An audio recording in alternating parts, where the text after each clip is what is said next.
السلام عليكم ورحمة الله وبركاته. معكم اخوكم حمد الساوي، جايب لكم فيديو جديد. في هذا الفيديو الجديد اليوم جايب لكم تحذير من اي مقهى من اي مكان فيه نت مفتوح، لا تدخل ولا تشبك عليه. يمكن تصير انت ضحية، يمكن يكون في الشبكة نفسها واحد هكر. يمكن يعني انا اقدر الحين اخذ لابتوبي واروح اي مقهى وهكر كل الجالسين موجودين في المقهى. اقدر، ليش ما اقدر؟ عن طريق هذه الاداة. يمكن في بعض المقاهي يكونون محملين هذه الأداة. طبعا وين يحملون هذه؟ طبعا عن طريق الكالي لينكس الأداة، ويشغلونها ويضبطون كذا. وأي شيء أنت تدخله، نقول دخلت على اليوتيوب، بيطلع لهم تجيهم رسالة أو إشعار أن هذا دخل على اليوتيوب وسجل في هذا الحساب.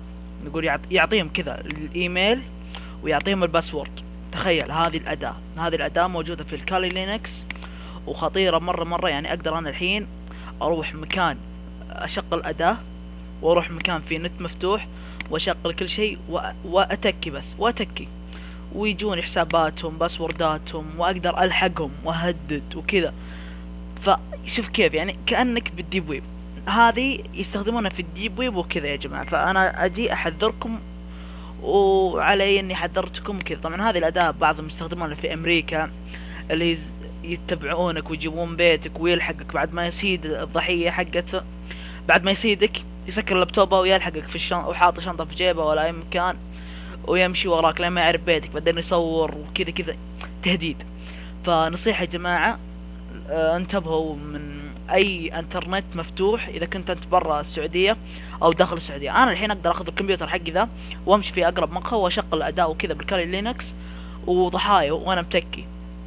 ولا والضحايا قدامي، تخيل يعني اجيب انستغرام هذا اللي قدامي، فيسبوك، رقم جواله، اغراض هذا منه شوي جمع، اطلع اشوف سيارته مشت، اركب سيارتي، الحق وراه، اعرف بيته، اجي بعدين في الانستغرام اصور له بيته، اصور له كذا.